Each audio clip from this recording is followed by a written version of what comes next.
Hello and welcome to another edition of the Blue and Gold Gridiron Show, where this week we're super excited to have the newly appointed head coach and longtime offensive coordinator Trevor Reddick of the Snowflake Lobos on the show this week. Super excited to have Coach Snowflake. I don't want to offend any of our 6A listeners, but I really believe is, as far as getting homegrown kids and doing it the way that high school football maybe used to be done, is, I think, maybe the best program in all of Arizona. It's done an incredible job. Multiple 3A state championships, moved up to 4A and promptly made the state championship game. Won a region championship this year, finished 12-1, lost to ACP in the 4A state semifinals. Just a tremendous amount of success. Has also knocked us out of the state quarterfinals 2 out of the last 3 years, I think it is. Yeah, 21 we lost to Post and Butte, and then 22, and this year we lost to these guys. They do an amazing job. Physical program, great atmosphere, really cool Friday night experience on game day there. Also do a tremendous job, very hospitable and all sorts of stuff like that. Coach also played collegiately. We'll get into a few more of those other things as we start the show today. But before we get into everything, I just want to remind you that the Blue and Gold Gridiron Show is, well, first off, I want to remind you to please like and subscribe. Share it out to some friends. I think we have some good content on there from lots of really good coaches, trying to reach as big an audience as we can to hopefully share knowledge in the coaching profession. So please take 2 seconds, like and subscribe. If it doesn't cost you a penny, it helps us reach more people. So if you could do that, that would be wonderful. Our show is proudly sponsored by SchoolFunder.org. SchoolFunder is the only online fundraising company in America where you get to keep all that your team raises minus a very small 3% credit card processing fee. I didn't think that was possible, but I can tell you we have used them and they do an absolutely stellar job. Really impressed with John and who we work with specifically, and everybody over at SchoolFunder. We used it for a lift-a-thon that we were doing, and in a few short weeks made $12,000. Got to keep all of it, minus that very small 3% processing fee. Tons of other places we'd have had to give upwards of $2,000, not with SchoolFunder.org. So please get on there, SchoolFunder.org. That's SchoolFundr.org. And let them know that the Blue and Gold Gridiron Show sent you, as it'll help the show. So let's get right into the topic at hand. Coach Reddick, really excited to have you on the show today. Do us a favor, for those of us that don't know, tell us a little bit about your football story, if you don't mind, Coach. Well, first things first, I appreciate you guys having me on. I'm thankful anytime that we get the opportunity to put Snowflake on the map and share kind of what we do up here. We're super thankful for it. So first and foremost, I appreciate you guys taking the time out of your day to have us on. A little bit about my football story. I was born and raised in Snowflake. It's been a Lobo my whole life. I graduated in 2011, immediately jumped into coaching. With my high school coach, who was Ron Tenney at the time. I took over as the defensive backs coach the year after I graduated. And then coached for 2 years, decided I still had the niche, wanted to go play college football.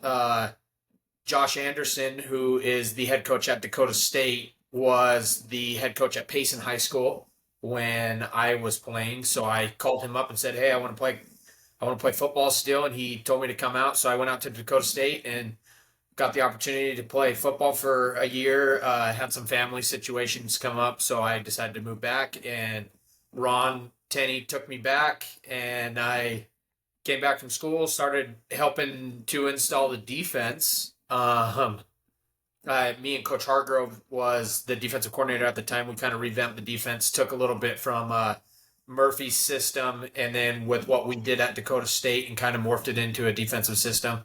And then called special teams that year. We went to the state championship in 2014. That was the year I came back. And we played a very good Valley team. State championship lost. Ron Tenney decided that he wanted to go be the superintendent at Heber, and Coach K kind of took over, and I stayed on staff with him. And about 2 or 3 years in, he came to me and asked me to take over the offense, and from that point on, we kind of just rolled with it. So I've been Snowflake Lobo through and through pretty much the whole time. I know one other thing, and that's a Dakota State Trojan. Well, we Yep. certainly are grateful to have you on the show.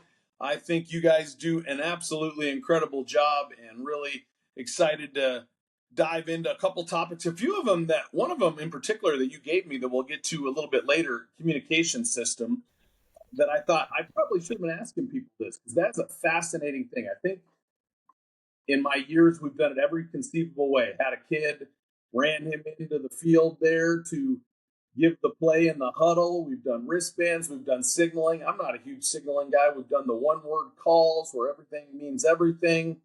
So that was a really interesting topic that you brought up a couple of weeks ago when we were texting a little bit back and forth, that I kind of want to examine as well. But first off, I want to ask you the first question we always talk to when we're talking about guys about their offensive system. Is it most important to coach what you know, or tailor your system to your personnel? How do you go about doing that, Coach? So I'm kind of I kind of look at that from two different perspectives. Obviously, I came from the defensive side of the ball, so I wasn't super versed in offense. I played offense in high school, so I knew that aspect of it. I love football. Everybody sees Saturdays and Sundays how everybody runs things, so of course you see that perspective of it, and you kind of want to tailor things to how they do things on Saturday and Sunday. And when I took over as an offensive coordinator, I kind of brought the perspective of simple is best. That's how we ran our defense, and that's how we installed the defensive system. And we feel like the simpler it is, kids get to play fast and they can play physical. They don't have to think. So as far as adapting, you know, I we get running backs. For some reason, like that's what Snowflake has been since I have known Snowflake, is we're going to line up and we're going to run the football. When I was with Ron, even when I was in school with Adam Larson was my head coach, like we ran the football. You come up here to the cold, we don't really throw it a whole bunch. And then I feel like at the lower, like 2A, 3A, you have your one-offs, right? Like Tonopah, when I was in school, it was Ram Valley would just sling the piss out of the ball. And you would see one here or there, but pretty much everybody ran the football. And that's kind of the attitude that I took over, was we're going to be able to run the football, and we're going to be super effective at running the football, because if we can do that, that'll open up the play action pass, and that will allow us to kind of take some chunk plays. But as far as adapting to personnel per se, this sounds really bad, but we kind of fit our kids into the system, not necessarily adapt the kids, like change our system based off of the kids. We kind of just get the kids that fit the system. I have yet. This will be the first year I say that, and then this year, obviously, my quarterback this year is super super good. So we are. I lied. We're going to tailor our offense specific to him. So we will adapt a little bit to that, and I feel like if you get like you guys had your Uriah Tenants, who are just your freak athletes, you want to do give yourself the best possible situation to give them the ball and put the ball in their hands and make them have them make decisions. So I kind of work both ways. Is I guess the answer to that is we run our stuff, and our stuff is our stuff. But when you get your stellar athletes or your one-off kids that are just really, really good, you may have to tweak your system to try to figure out how to get those guys the ball or get them more involved in the offense, depending on the position that they play.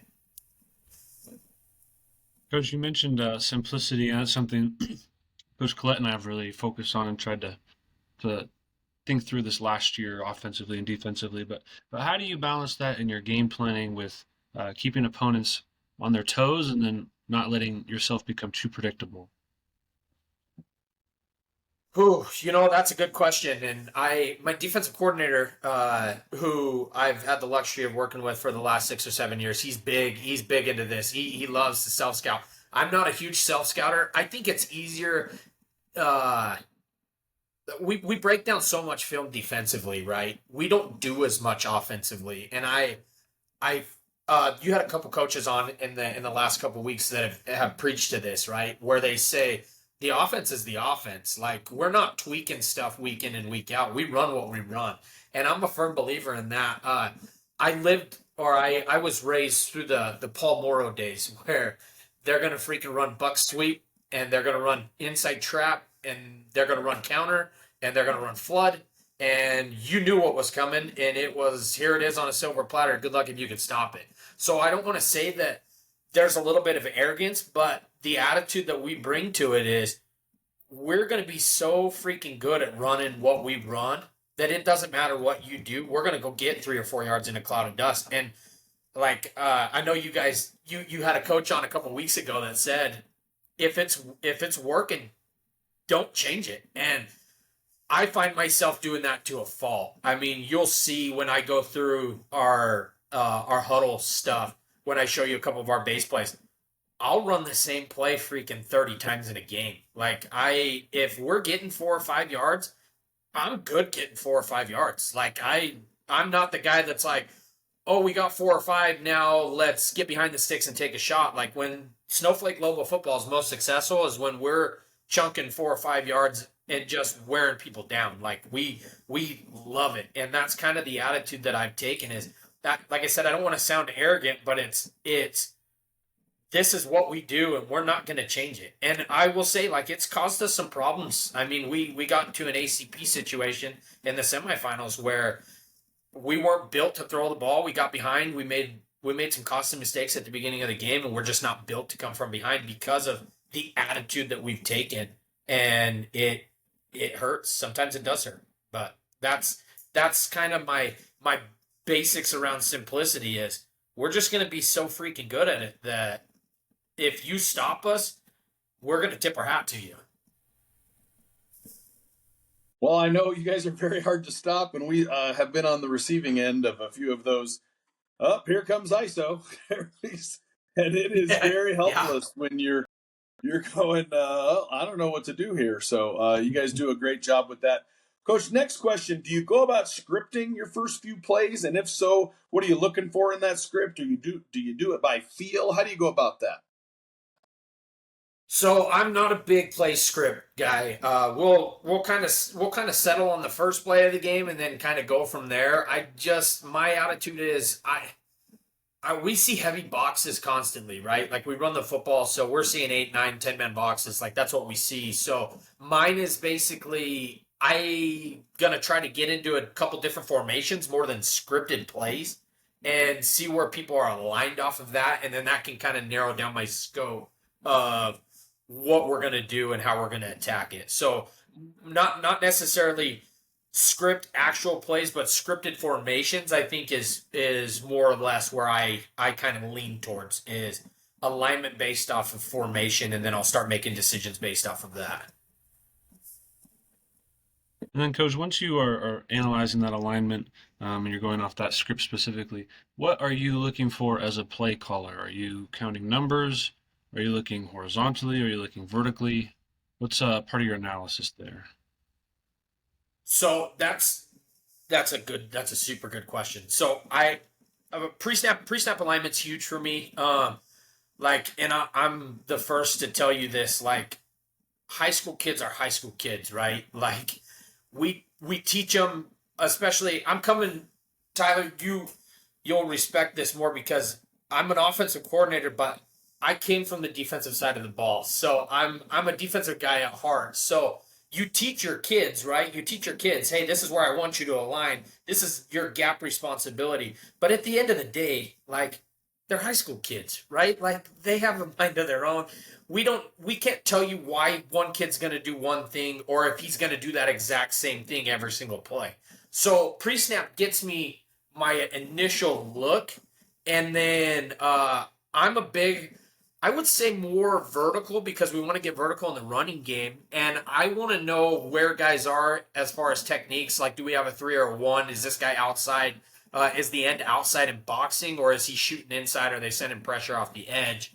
And the reason I want to know where the 3 tech is a lot of our run schemes are based off of the 3 tech, or is this guy head up? We're looking inside more than we are looking outside. And that's going to be determined on what plays we get into. Where double teams usually attack is based off of alignments. So our scheme is based off of pre-snap alignments and where. And I'm not a coach that loves to put a whole lot of emphasis on letting kids make decisions. I would, depending on the kid, right? Like, it's really, really hard for a high school kid to play quarterback. Super, super hard. I'm not a dude that just loves to pile it onto this kid and have him make a million decisions. I always tell our coaches, I would rather that be on my shoulders than on a 16 or 17-year-old kid. Obviously, like, you get your kids that are your one-offs, right? That are just stellar. They get it. But like, here in Snowflake, we have kids that are playing 3 sports. Like, they're not focused on football year round. They're playing football from summer till December or end of November, and that's their significance of football. So I would rather that pressure be on me than a quarterback or another kid, a 16, 17-year-old kid having to make a whole bunch of decisions. So if that answers the question. Sure, definitely. Absolutely, Coach. Next thing, I was curious about this. In making the move from the offensive coordinator to the head coach, were there things, and I've talked about this before on the show, I would gladly be an assistant, but the biggest issue for me would be having to give up the schedule, because I do like being in charge of the practice plan and all that stuff. Were there changes that you wanted to implement or going to implement as far as your practice plan and how you go about doing those things? You know, I was super, super lucky to work under the 2 guys that I was able to work under and learn from. The nice thing about Kay's the ultimate leader in the sense that he hired me to do a job. He's going to let me do the job. And we kind of ran the practice schedule already. Kay's the man. He dealt with all the stuff. I just got to come coach football. Like, we talked about it. Just all the extras as far as being a head coach. Like, I got to just come be an offensive coordinator and coach football and not really deal with anything else. And this is going to be a change of pace for me to have to deal with all the other aspects of things, just because I love coaching football, right? Like, that's what I love doing. So I'll still run the practice schedule. You get that question a lot, right? Like, everybody else saw what Kay was. Kay was the CEO. Like, he ran the program. Like, that's what he was. He's the man in charge. He did everything. And they said, "Are you kind of going to run it how Kay ran it?" And I said, ultimately, like, I would hope that it would get to that point, but Kay coached football, but he was more hands off of the football aspect of stuff. He allowed me and the defensive coordinator to do a lot of it, and I just can't foresee myself giving up a whole bunch of that aspect of it. We were talking about that a little bit before we started recording, and you were mentioning that until you kind of jump into the role, all the things you have to juggle and handle can be almost unknown or sometimes go unappreciated. What so far, because you've only been doing this for a few months now, what's been the biggest learning moment for you, or the thing that's given you a greater insight than you had before? Administration is definitely a big one. Obviously, just having, I mean, I have a good relationship with administration already. I know them all, but getting to deal with that side of things through the hiring process and those aspects of things, club accounts like purchasing. I didn't have anything to do with any of that.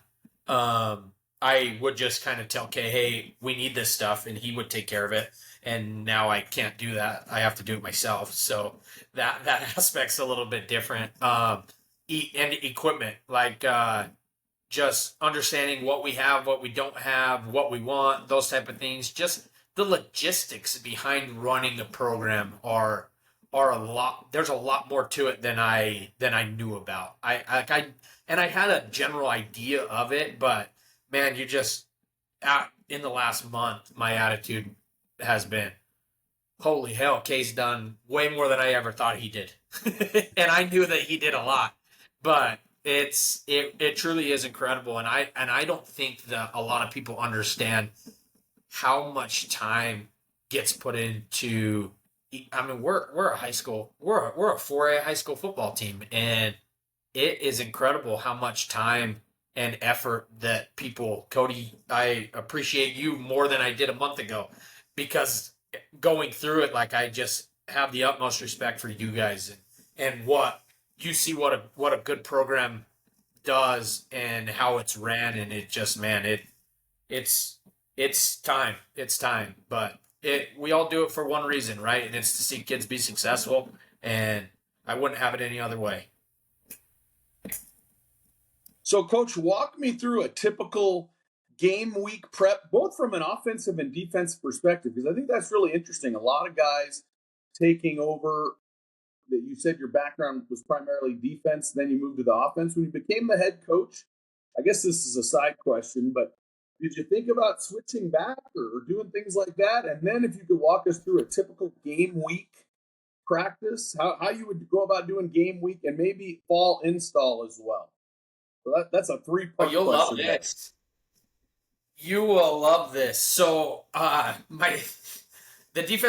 defensive coordinator, he's one of my good friends, and his dream was always to call an offense. You guys will love this. His dream was always to call an offense. Okay, so Coach Hargrove is calling the defense. We had a coach leave. Coach K came to me and asked me to call the offense, so I switched over and ran offense. Well, he kind of was working with the offense. He switched avenues and went over with Coach Hargrove to help run the defense. So Coach Smith goes over and he's helping run the defense. Well, we had 3 very successful years. We went semifinal, state championship, and Caden Cantrell graduated. He was our stud quarterback. And I'll be danged if I didn't try to switch. I did. I went to Jeremy, Coach Hargrove, and I had talked to all of them. I lied. So we came in the next year, our first year in 4A, and I think the bulk of us were. Kay had conversed with us and was like, hey, what are you going to do? Are you going to hang it up? You're going to keep coaching? And I said, well, I'm not going to let somebody else go to 4A and take that opportunity from us. Like, we kind of earned this. Let's go run with it. So we all agreed to come back the next year. And then Coach Hargrove had some health issues, and Coach Hargrove stepped away after our first year in 4A. And after the year was over, I sat down with Coach K and Jeremy Smith, who was helping call the defense, and I said, hey, if you guys want to make the switch, let's make the switch. I'll go back to defense. Jeremy can come call the offense, and we'll just roll. And by that time, Jeremy was like, the hell with that. I want no part in it. Like, I see what you have to deal with, and I don't want to even mess with it. So I'm like, well, that's funny. So as far as being able to go back, I would never. I'm not going to force somebody into doing something that they don't want to do, obviously. But I will get to a point where someone will call the offense, someone will call the defense, and hopefully I just kind of oversee them both. That's the plan. Going into next year, we felt like with Kay transitioning out, we didn't want to make as many moves just with the head coach leaving. So I'll still call the offense next year. Coach Smith will call the defense. So that aspect of things won't change per se. But yeah, I mean, I have, and multiple times I've tried to punt it back to Coach Smith and say, hey, how about you come call the offense and I'll go call the defense? And he just continually tells me, no, I'm good. I'm good where I'm at. I don't want to go back. So, but with that being said, we have agreed that it's best when he has his fingers a little bit in the offense and I have my fingers a little bit in the defense. So we do some crossover in that instance. But back to your first part of your question, a game week for us. Okay, so I think he's frozen. we come in on a Sunday. Oh, I can am I see back? him. I don't hear Yeah, I him. can see him too, but I can't hear him. Dang it. There he is. But we're Lost back. you for a Can you guys hear second. me now? We Sorry. can. We can. So we're talking about game week planning. So we are the program that doesn't do anything on a Saturday or a Sunday on the weekend. We firmly believe kids need to be kids. We allow them to spend time with their families, and we're big into that too. Like I got a kid and a wife who get shoved to the back burner during football season, and they want to spend time. So we don't do anything on Saturdays, Sundays. We do meet as a staff Sunday evening. We sit down and we come up with our game plan for the week. What we're gonna attack offensively, what the game plan looks defensively, who are big players on the opposing team, those type of things, and then we'll actually schedule out our week and what practice looks like. Do we have any conflicts during the week? Freaking pictures. I feel like we take pictures 10 times a year. We only do it once, but it seems like it comes up 10 times a year. So that, do we have kids that like, is it homecoming week type situation where there's activities? Is there volleyball games, those kind of things where we feel like we benefit from getting kids out of practice early to go to those type of things. So we'll sit down as a staff, discuss those. I talked to Brusso before you got on, and what's interesting about us now, last year we had 4 coaches on staff that were school teachers. So Kay was a principal, we had 2 teachers, and then a seminary teacher. This year going in, we have a seminary teacher. That's it. So we have to balance the other aspect of life and schedules, right? Who has kids that are playing junior high football, or other athletics in other instances where this coach might not be at practice that day. We take into all those things into effect or into account and kind of make our decisions based off of that. Mondays for us are depending on who we played and what kind of mistakes we had. We will do a little bit of a film session with the older kids, with the varsity kids. We're big into not spending a whole bunch of time because they're high school kids, right? Like their attention span is not much. So we're like max 30 minutes of film at the beginning of practice. We will then send the kids that play freshman in JV. They'll usually go up with all the other coaches. And we'll kind of set up a little bit of a scrimmage with them so that they can get game-like reps that they may not have gotten the last week because they didn't have a game, or they want to see things, they want to work on things. So that kind of gives them some live scrimmage reps while we're down with the varsity working film and going over the game plan for the week. We'll then go up, we'll warm up, we do a little bit of special teams, kind of go through some kickoff, that kind of stuff, and then we'll walk through. And man, after listening to these podcasts, I don't know how much listening to other people talk and the walkthrough aspects of things. I think you get a lot out of them, but the attention span of kids, I find myself constantly trying to get kids to refocus and listen in walkthroughs. So that's something that going through these podcasts, I've definitely contemplated making some switches on. But we will walk through our game plan as far as where we think people are going to align. And then defensively, we'll kind of go over what they feel like are their bread and butter plays or their bread and butter formations. We'll kind of install that on Monday. We're out of there usually no later than 5:30, 6 o'clock. One thing that is big in our program, we believe in conditioning, and we don't condition to really get in shape. We condition for mental toughness. So we will always run on a Monday. And shoot, last year there were times where we would run our kids for 45 minutes or an hour just to try to get them to the deep water so that they can understand that they can do hard things and get out. Monday's a big run day for us. So we'll come in and we'll condition. We also feel like if there's kids dealing with some soreness or that aspect, running seems to help. So that's what a Monday looks like. Tuesday we come in, we're at 4:00.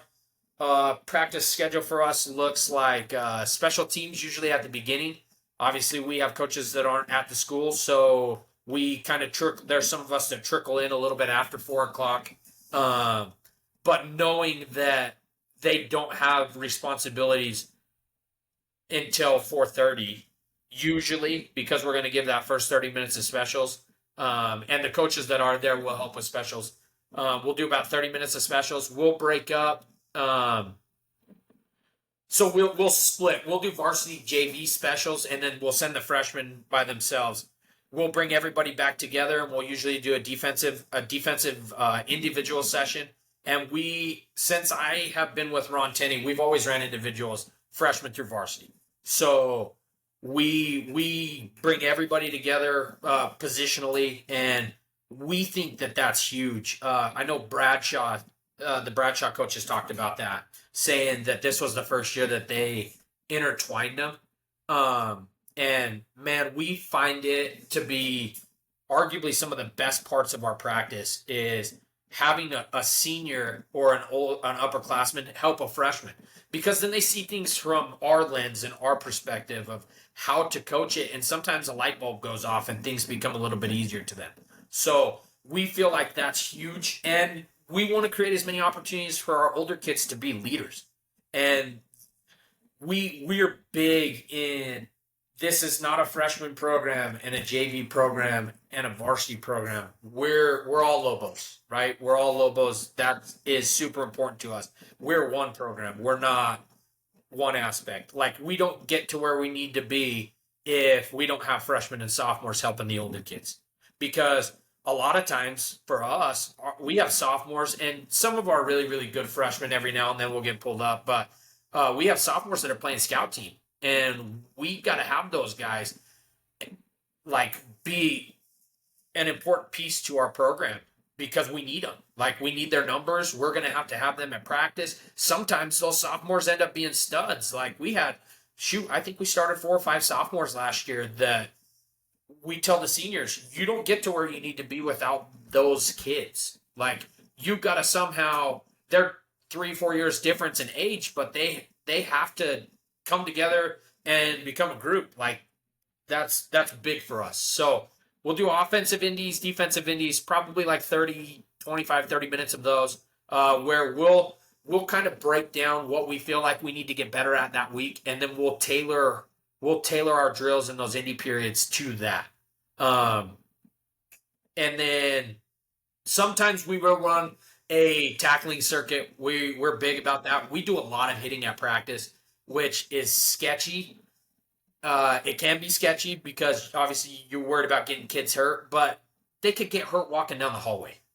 Like, and that's one of our things is like the only way to get really, really good at football is by playing football. So we do hit, and we learned last year that we can make smaller segments of practice and go 100%, and then we'll tone it down. So we'll run like a goal line period, more specific to what we want to focus on. And we'll run them at like a 10-minute increment where we'll go best on best for 10 minutes. And then if we're not running best on best, and I just need to run through some offensive plays to get a little bit better at certain things, we'll say, hey, we just need a scout team. So that will be your 2s and your 3s, those type of kids. But if they're not rotating in on a varsity practice, they're practicing with the freshmen. So our middle tier kids that we feel like are teetering between, they're not good enough to play against the ones, but they're still pretty freaking good football players. They might just be young, right? We'll send them down for more bodies with the freshmen so that the freshmen can get a better look than their 3s, right? Because you guys know as well as I know, like, there's times where you get freshmen that can't tie their shoes, right? So we'll send it might be a not so good junior or a pretty good sophomore that are playing JV football, we'll send them down and let them scrimmage or practice with the freshmen, get live reps with the freshmen. And we tell them, we say, until a coach kicks you out of that practice and tells us, hey, we can't have this kid down here anymore because he's going to hurt somebody, or we can't run through a play because he's blowing plays up, you're going to stay there and you're going to get better there. And they don't care. They just want to play football. Like, our big thing is we do not want kids standing around in football practice. That's the worst thing that can happen.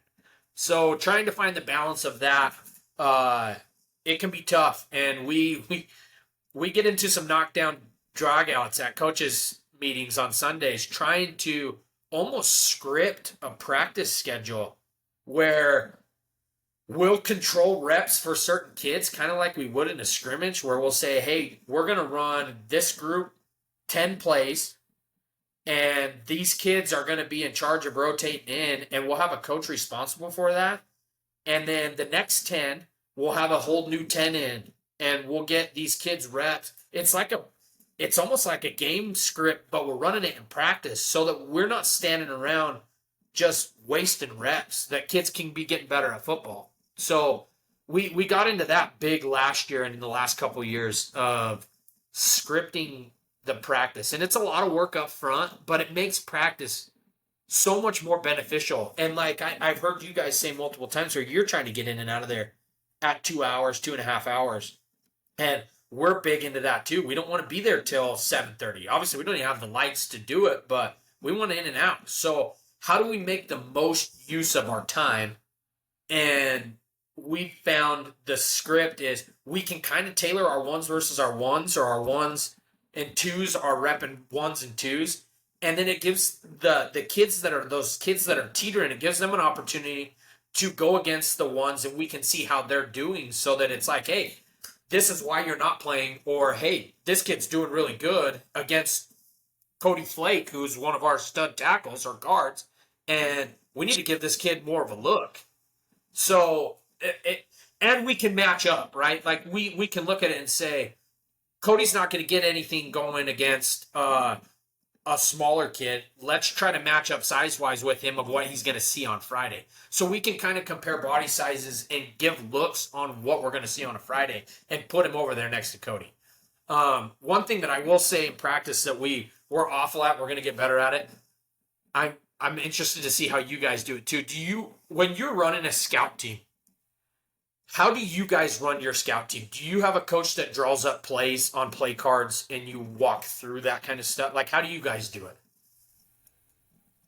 We've done that both ways. I did for a while put a wristband on the kids on the scout team. And then if each linebacker, say it was a 4-3 or whatever, would have a different colored arrow. So the Mike linebacker had a purple one, and the Sam had a green, and the Will had a red. And if we wanted to blitz those guys, we'd say purple. And then the Mike would blitz, and the Sam would blitz. And if not, they're playing their base type defense. Now, we got away from doing that, and we've really tried. Our defensive coaches really do a really good job. And when Coach Kirsting was here as our offensive coordinator, I ran the scout D because he was calling the offense, and I watched a ton of film. So I was very into the scout D. I've had the luxury, Coach Brusso, Coach Kronberg, some of our other guys, Coach Johnson, and all these guys have done a really good job running our scout D, and we will have them do it. Our defensive coaches do it. We're trying to get where we got guys kind of special. We're not going to be completely that way, but we have more guys that are more defensive focused or more offensive focused. And we try to word it in our terminology. So we're trying to make it so if we call this even front here, we're using it with our verbiage. So those guys are learning our words and being able to mix fronts and match fronts. Certainly not perfect. That's always, I think, a balancing act. Definitely a balancing act on how much you're going to do with your ones on ones. But that's a great topic to ask. And I would say that we've gotten better at it. I went away from the scout cards because it just takes too long. They're looking at the card. What do I do? This. You want them to just get going and playing. And occasionally, I do this a ton on inside run because I'm behind the offensive line. And I know the 2 or 3 blitzes because you can't show all, if they're a team that runs 10 blitzes, why show all 10? They're not going to run them well anyway. So we'll pick the the 2 or 3 that they're going to run really well, and I'll just point at guys and go, hey, you're coming right now on this to this gap, and I'll literally go, you, that gap right there, and they do it, and those type of things. I've found that to be a little bit more efficient use of time. Certainly, always willing for ideas on that because you want to be as efficient with your time as possible. Coach Brusso, anything to add there? I found that during our game prep over the weekend, that kind of turning it into our terminology was pretty effective last year. Just like converting what the opponent does to what our kids know. And then defensively, we're able to do it just on a couple quick words or signals. And then when we want the offensive scout to give us a look, having them we draw them up in like kind of an 8 or 4x2 little grid on a piece of paper. So we can give them a verbal name for the play with our terminology, but also visual cue. And I think those two things help that move pretty quick. And then also having 2 huddles for scout offense is pretty effective, where if you need to go over something really quick, you have time with one group because the other group is out there running their play. So I found that to be pretty useful and pretty good last couple of years, or I guess last year.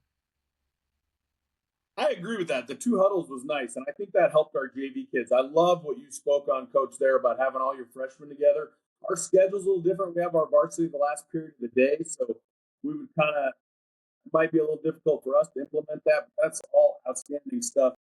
Real quickly, if we could touch on, and I heard one of my favorite Bear Bryant quotes is that they asked him, how have your team's been so successful? What's been the key to having all that success? And he said, our players' mamas and daddies are better than the other team's players and mamas and daddies. And I know at Prescott, a huge part of our success has been great parents, great support, and great kids.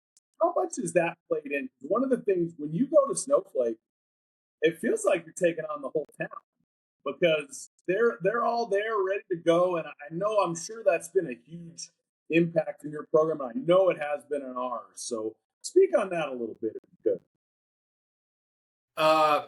Yeah, well said. Like that, you kind of have some consistency, right? Because when your youth football kids, they're Snowflake Lobos, like that's what they are. So that helps obviously, but it's amazing to me, definitely being from a small town, how many of these guys grew up in Snowflake, right? Like the people from Snowflake, they moved back to Snowflake, so like.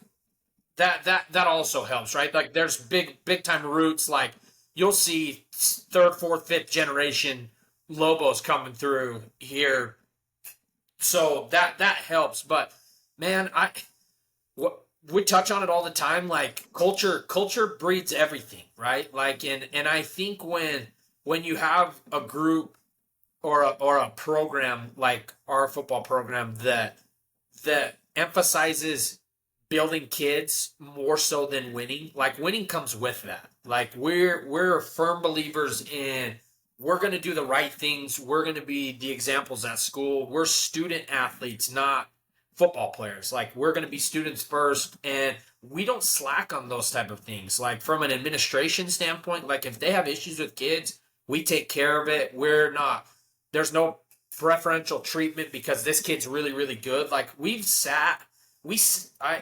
a couple years ago, like we sat one of our best guards or our tackle against Sholo, like, and it caused me all sorts of problems offensively. But that kid learned more from that lesson than he'll ever learn from any football game. And I think when parents and outsiders see those type of things, it's really easy to get behind and support, right? Like when they know that we're doing things the right way and we have our kids' interests at best always, like they might not agree with us on some of the things that we do, but they're going to back you. And I can't say how thankful I am that we live in a community that supports us and does the things that they do. Like I love Snowflake for that instance, and I'm partial obviously, but I feel like we have one of the better programs in that instance where people they just support us. And I mean it obviously it helps when you win, but man, some of the best teams that we've gotten the opportunity to coach, like we don't win state championships.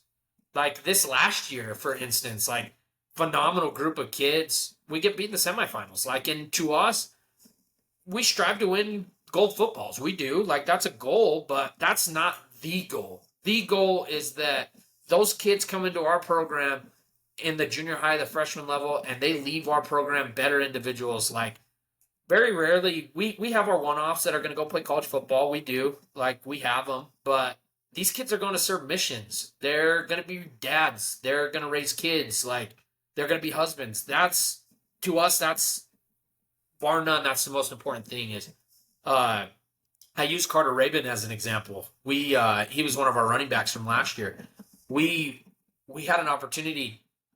He came into our program as a freshman, and he struggled from a communication standpoint. Like, his dad's big into, hey, you're going to go talk to this coach. If you have problems, you're going to go talk to him yourself. You're going to take care of your problems. And he came to us as a freshman, and he outlined his goals as a freshman, sophomore year. He outlined his goals and what he wanted to see. And he struggled to look us in the face and have that conversation with us. Last year, or he's graduating this year, but the growth that kid has shown in the last 2 to 3 years, like, it could be me and him. He can have a conversation with me. He can look me in the face. Like, if he has an issue, he's not going to allow his parents to deal with his issue. He's going to come talk to us, and he's a grown up. Like, he's an adult now, he has great parents, but a lot of it came from stability in the football program and how we do things. And he just is one of the many examples that I can use for that. But it makes your life a lot easier when everybody has that goal. It's not to win state championships. It's to make kids better. And that's what we're all about. And that's what the coaching staff is huge. Like, we all have a common goal, and it's to make sure that these kids are getting raised and getting taught correctly, and that they know that they can come to us. It doesn't matter the situation. If you screwed up, if you're excited about something, come talk to us. Like, we want to know about it. So that's big. I think that's so huge. You emphasize building those relationships. Kind of turning the page as you're kind of moving into this role, into your current role. Sorry.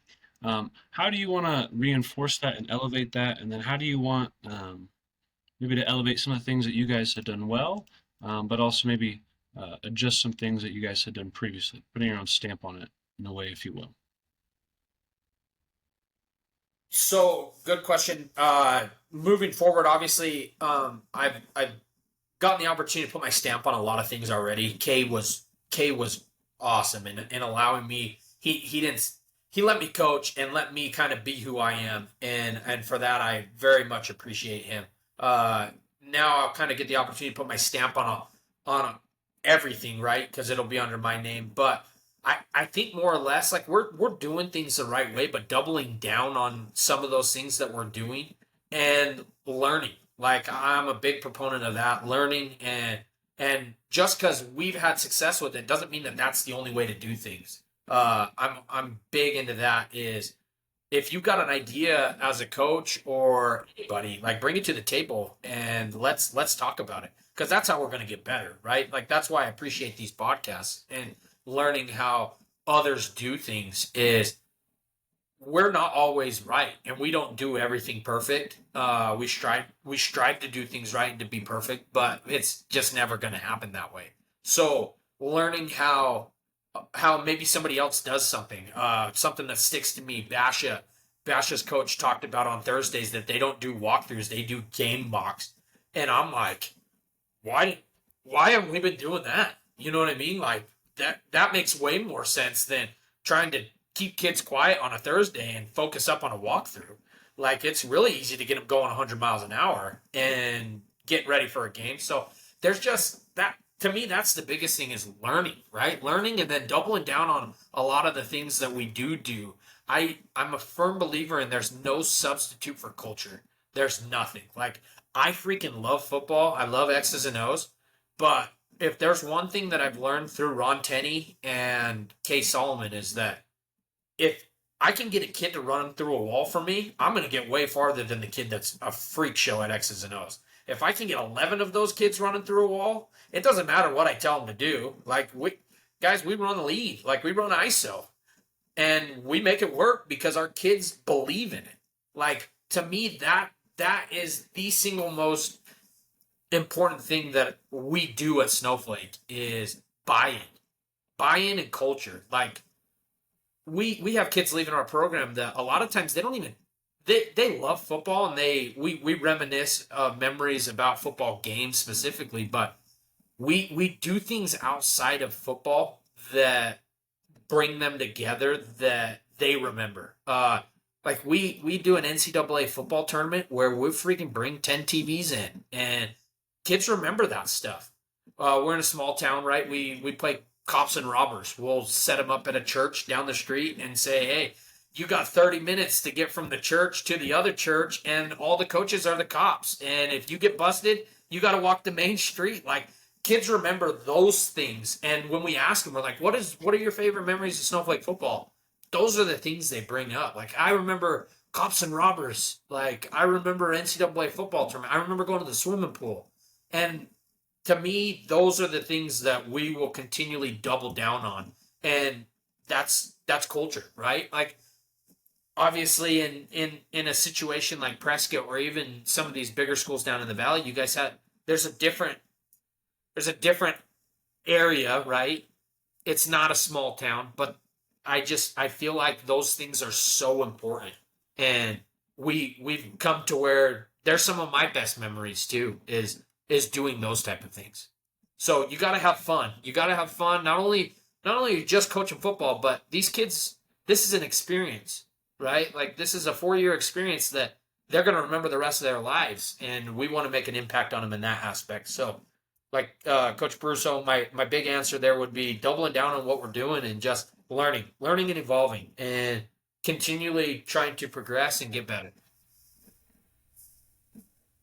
Love it. Thank you. Coach, let me ask you, was Coach Solomon one of the cops too? Because that sounds so like Coach a younger Solomon, coach to you'll me. love this. Coach Solomon, he like always seemed to get his way out of it. Okay. He always seemed to get his way out of it. He would be the guy that would start him at the church and be the guy at the end when they would get caught. So we pride ourselves last year. We only had 3 kids make it from the church to the church without getting busted. We do have a coach though that has night vision, which is so cheap, right? Like, there'll be kids running through parking lots and he'll just pick them up. All right, Coach. Well, I think that really speaks to your culture when you talked about having to bench the young man. I know there's a ton of coaches that are probably listening to this right now going, we'd have had a meeting with the principal and AD and everybody else about that. And I think that really speaks to the great culture that you guys have there and have created and all those things. But want to get into some X's and O's now, Coach. So if we take a second, you already got your screen shared, and we'll let you coach us up on some things and go from there. All right, perfect. And if you guys have any questions through any of this, you guys make sure, stop me, holler, and we can talk right through it. But yeah, this let me see. I'm gonna drag this over here. Okay, so go to huddle. Okay, so my first play that I have, this is a base play for us. We're big 2-back guys, which is going to change. We are going to go more to a single back. We will get into single back stuff, but again, that's one of those situations where you talk about tendency happy. A lot of people know when we're in 2-back, we're running the ball. When we're in 1-back, we're throwing the ball, and I know that. So we've got a stud quarterback coming back who can kind of do everything. So we felt like he's as good as a running back. So we're going to go to one running back. We have more skilled guys. So we are going to transition to more of a spread RPO look. But this has been our bread and butter for the last 6 years. This is our formation. We call it Hulu. So the H is on the left. Hulu right means the right is on the Y, or the Y is on the right, and Z and Y work together. And then the play is just called lead right. So if we're going to call in the huddle, I would yell in the formation if we were running no huddle. We'll go Hulu right, and then we would yell it off a wristband like blue 4 or whatever. And there are times where we just yell the play. Where I'm the worst as far as communication in that aspect. That's why that was one of my big questions for you, Coach, is how you call plays in. Because I'm with you. I've tried everything, and I have yet to find something that I really, really like. So that's what that play looks like. So the way we work it up front, and our run plays are very similar in all aspects. Like you'll have zone scheme versus you'll kind of have zone scheme versus gap scheme, right? I'm sure everybody does. We don't call anything.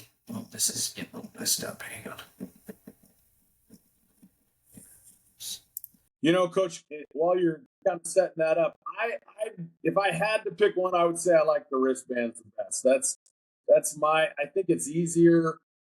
I think the signaling. I'm definitely not a signal guy. That's always been difficult for me. But the wristbands seem to be fairly effective, and obviously, what you guys are doing is very effective. And are you an everybody wristband? Are you an everybody wristband or just? We have everybody because we try not to huddle. So we have everybody. And something we added this year, we're going to try to be more heavy into shifts and motion. So if the number is, we've always done a lot of motion, but a lot of shifts. If the number on the wristbands, you're going to run play 14, we're going to have bowl games be the shift. So rows would be our shift from rip formation to 14. So rows 14 would be, hey, we're going to shift to 14, and then whatever 14 is on the wristband, we're going to run that. We want to try to present some things a little bit differently with our wristband and get into some more shifts and motions, that type of deal as well. Gotcha. That makes sense. That makes complete sense. So the way this works up front is our lead is kind of old school principle, but new school blocking scheme. We treat it like it's inside zone. That's kind of how it's ran. Or kind of like a duo, right? Like everybody's running duo now. So ace to us is center guard double. Deuce is guard tackle. Trey is tackle tight end. Okay, so we're going to line up depending on where people are and gaps. We're going to make calls based off of that. So the big thing for us is lead. Lead isn't going to necessarily hit in A gap, B gap, C gap, D gap. Like it could hit anywhere, right? It could hit backside A if that's what presents itself. That's the nice thing about lead is it's like inside zone in a sense that here's where you're aiming, but you could end up going way back. And I'll show you a couple different clips here. Maybe technology, gotta love it.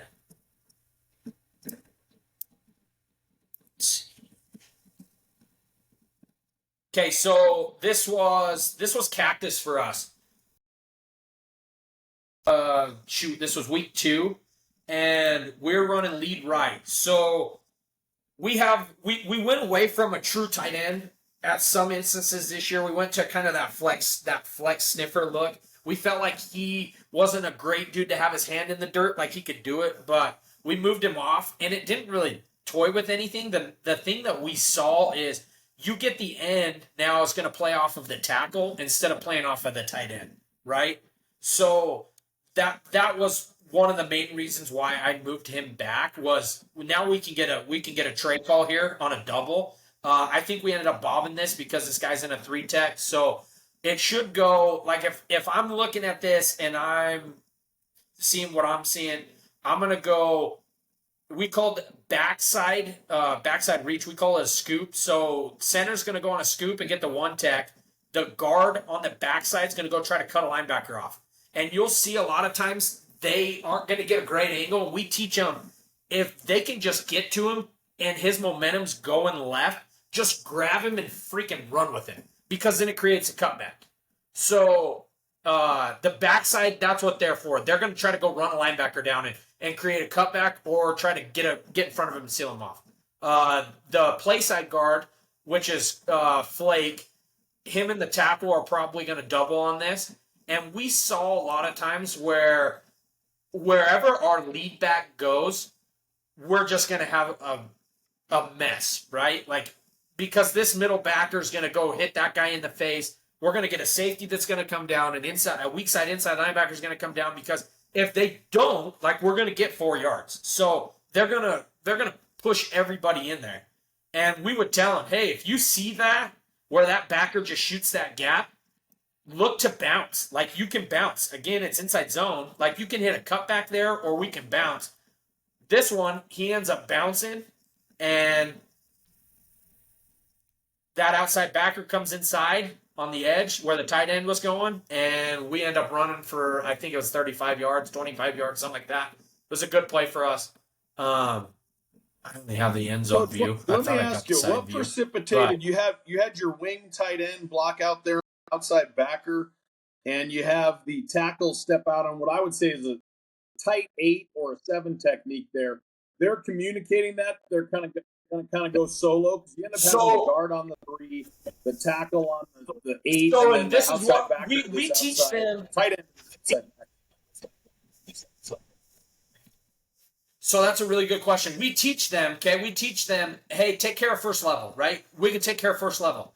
Obviously, we had a couple dudes up front this year. Like Cody, there were multiple times where we're like, Cody, why are you not freaking doubling? And he's like, I don't need to double. So they probably called a Bob and just say, hey, I'm going to take him. And then you can see the tight end.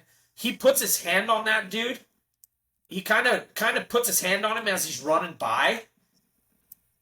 Just kind of give him a shuck. But I bet our tackle said, hey, I can freaking log this dude out, and you just go get the backer. And later on, it's funny, later on in the year, we actually made a specific call. We called this play bounce. We just said, hey, these middle backers are going to sell in hard, and we can kind of get this outside backer to come in, and we feel like we can one up, and we're going to call it bounce, and you act like you're going to go to the A-gap and then spring it out. We did it against ACP, and we had a couple plays that were pretty successful with it, but that's why I will say I don't let the quarterback change plays or do any of that stuff, but the offensive line, they make all their calls. And the nice thing about our system is it's kind of like a good, better, best. There's no rhyme or reason on sometimes of why they do it. Like, we'll run a play and it won't work. We'll go back to the TV and I'm like, why the crap are we blocking it that way? And we'll fix it and then go back out, and we've made an adjustment, obviously, and it will work. But that's the nice thing is we're not going to freak out if the play doesn't work, right? Like, if the play doesn't work, we're gonna mark it, and I tell our coaches, the offensive line coach in particular, I'll say, hey, mark it. We need to come back and see why that didn't work. And to us, the play working is 4 or 5 yards. So why weren't we allowed to get 4 or 5 yards? And it's usually because one of these guys on the D-line was a freaking stud, and we felt like our guy could one-up him, and we need to double him. So Eastmark, like that freaking number 7, that dude still lives rent-free in my head. Oh, man. You have no idea. For 2 years, he caused terror for me. Yeah. So that's what that looked like. You can see that middle just comes in, and the lead back takes on the middle, which stops the penetration, and then we just end up bouncing. Let me see. I can go to this one. This was against... Okay, here's Marcos. So I got a little crazy in run double tight and tackle over. So, and the reason I did that was because obviously it turns the forefront into a disaster, because now they don't know what gaps they're responsible for, and it just spreads them out, right? There's holes everywhere. So if we're in this setting and a linebacker makes a wrong decision, like, it could go for a lot of yards just because we have way more bodies than you do, right? And we'll sneak it in there. Coming out of a huddle, it's really, really hard to adjust to. So right now we're in tackle over, and then we're in double tight. So the guy up there on the top of the screen is a tight end. I have another tight end here on the bottom, and then our flex back is another tight end who's down here in the wing slot, and then there's 2 tackles. And one of our tackles was he was a stud. He's probably arguably been one of the best linemen that we've ever coached through and through. So we were just trying to get him into every play if we could. But you can see they didn't adjust, right? Like, I can't mark this, but they didn't adjust to the formation. See where that end is? He's down inside the tackle. One of the tackles. Yeah. So this tight end, yeah, like we have all this space out here that we can run, and our backs are looking at that, right? Like, you can pre-snap it and see and say, hey, this is probably going to hit outside, especially with how those guys are aligned. So, tight ends don't get off the ball. Obviously, the kid that's down here he's at the top is a stud, right? He was a middle backer. He didn't get a ton of reps at tight end. We put him in on this package. Had phenomenal hands. He just kind of was lost in a sense that he didn't necessarily know what the game plan was all the time. But he was a dude, so we put him in, and he ends up going down and sealing. Did a good job. The wingback didn't really know what he was doing. He just is like, I need to go block somebody, but he stands there. And we tell him, don't get in the way. Just go look for work. Try to go get on somebody. The lead back, we tell our lead backs, usually you're going to look inside. So no matter what, once you get past first level, you're looking inside because that's usually where pressure's coming from. So that's what that looked like at a double tight. And see where the guard tackle are. It looks like they're on a center. Yeah, so center doesn't get off the ball super fast, and the guard doesn't. This night was brutal for us. We had a rough night against Marcos. We didn't do a whole lot of things right.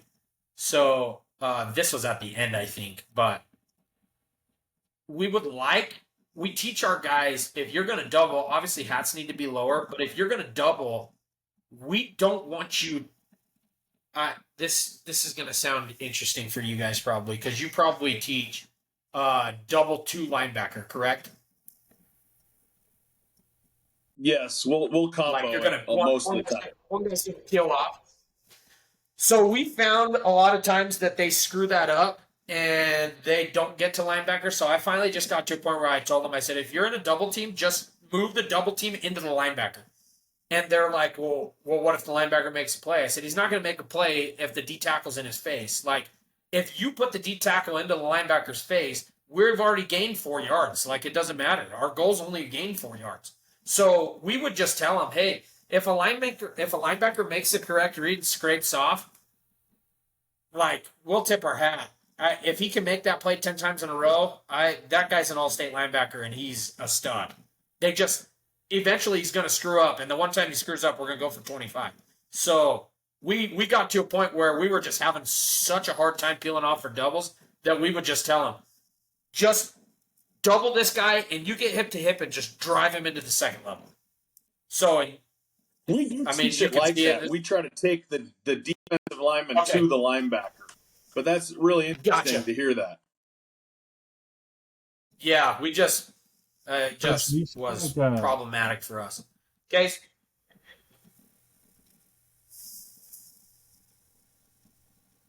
Chris, do you feel like, because you mentioned simplicity earlier, do you feel like some of your simplicity, maybe in your design or game plan, is made up for the fact that it seems like once the play gets going, you guys have a lot of options and variables as to how the play could result?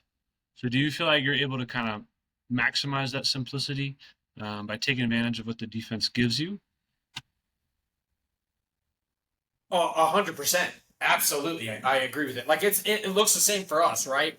The 100% looks the same for us. But depending on what you do, like, there's a cutback built into everything. And we tell our guys that, like, if people aren't disciplined on the backside, if you get past the first level, look to cut back, because there's usually nothing back there. Because everybody has to sell out so hard to stop the initial run that you're sending another guy or two to the party to stop the initial run, and the cutback's always wide open. So yeah, you're 100% spot on that our attitude is that it's a one meal is for everybody type situation, because it doesn't matter what you throw out of us, this should work, right?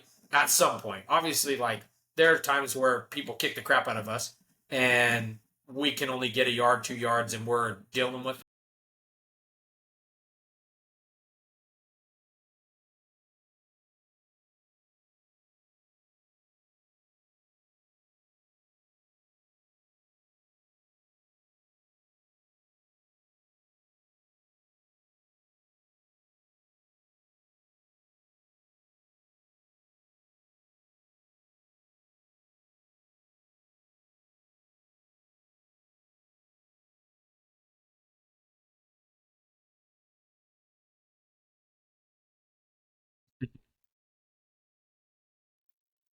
You know what's interesting to me, Coach, is how much freedom it's. You talked about not giving your quarterback a lot of options, but it seems like you give your offensive linemen a lot of freedom up front.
Yes, sir.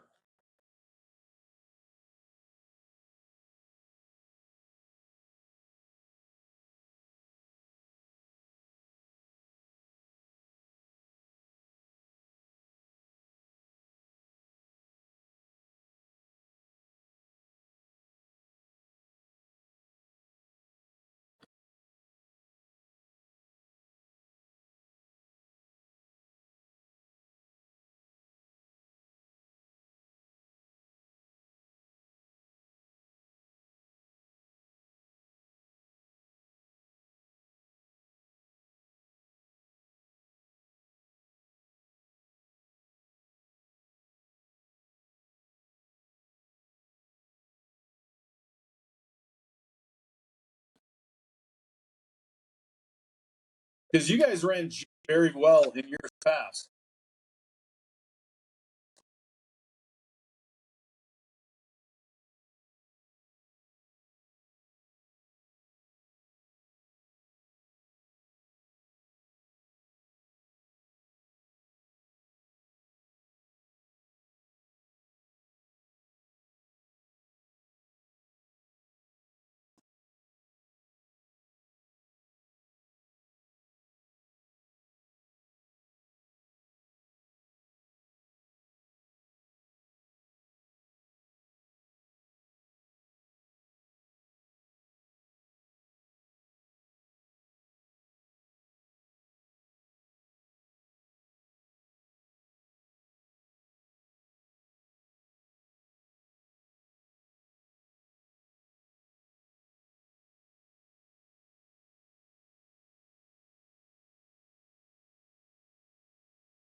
I love this concept. It doesn't require a kick out.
Well, you guys didn't look very human in that CDO game because that was one of the things that was so impressive about you guys last year. The improvement you made throughout the year because by the time you got to the CDO game, you guys were cooking.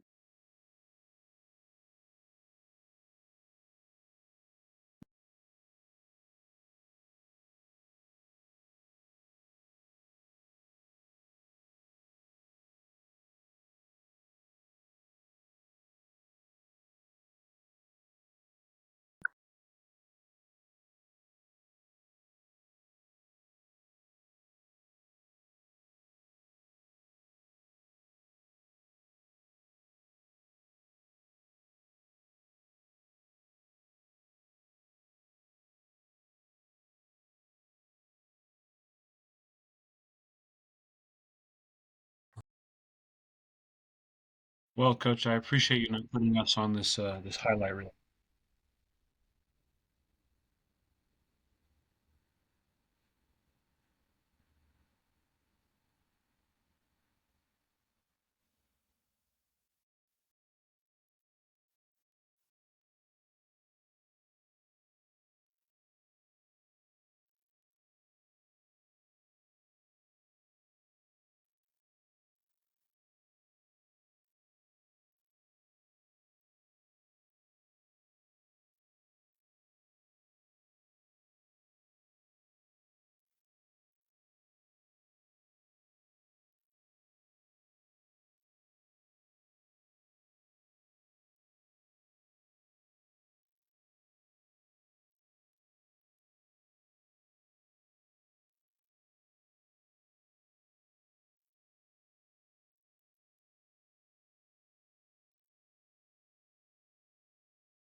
It's hard to pass pro that long at the high school level. Definitely.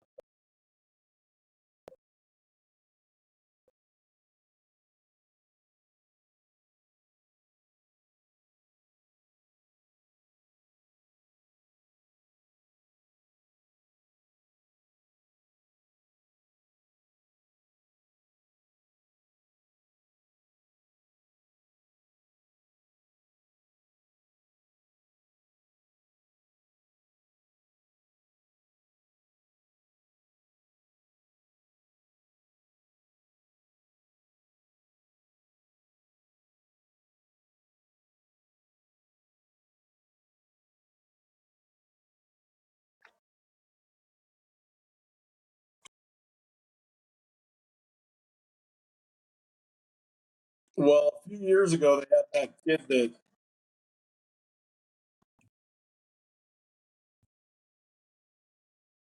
I was just going to say a few years ago, it helped that their quarterback ran like a 10,600 or something or whatever it was.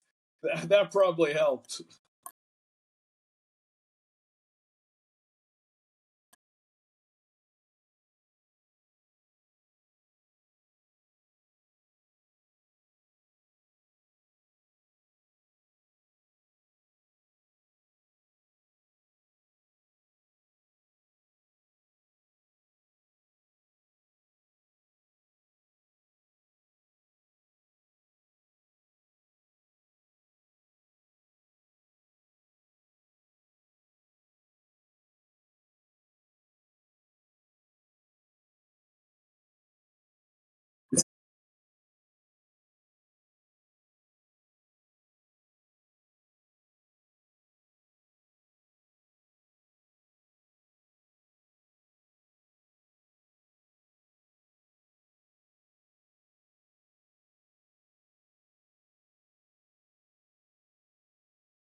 He does a great job sitting there.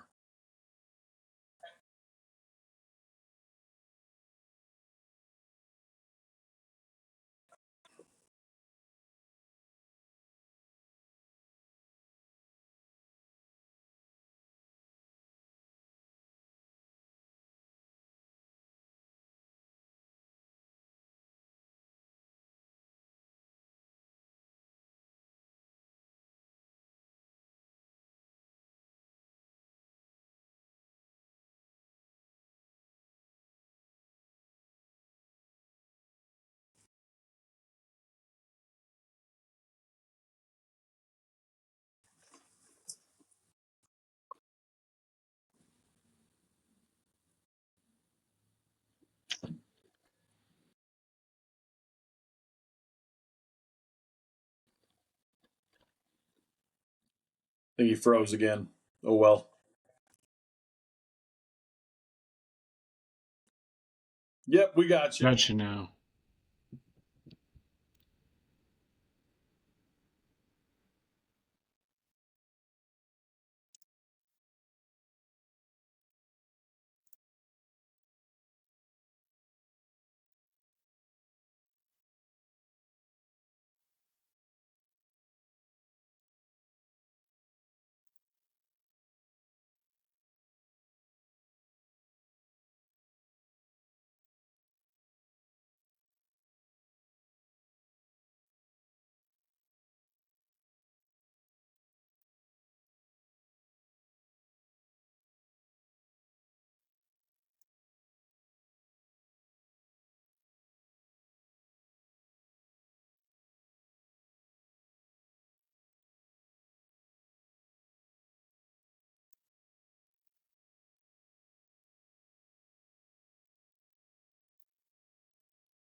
Well, the thing you talk about, Coach, your guys' culture is so incredible, and really loved some of the teaching points you had there on your last concept there and some other things. But like I said, really thought it was interesting how much freedom you give those guys up front, and really thankful that you spent some time with us this Sunday. We're super enjoyed it. I'm not blowing smoke, but I think Snowflake is, if not the best, definitely one of the best programs at any level in the state of Arizona. So we were really honored to have you on the show this week, and I don't believe we get you in the schedule next year, but hopefully we can see you in the playoffs, and maybe this time we can be a little bit closer with you guys. But really thankful that you spent some time with us today, Coach, and hope everybody enjoyed the episode, and we'll see you again next week, another episode. Just a real quick viewer's note.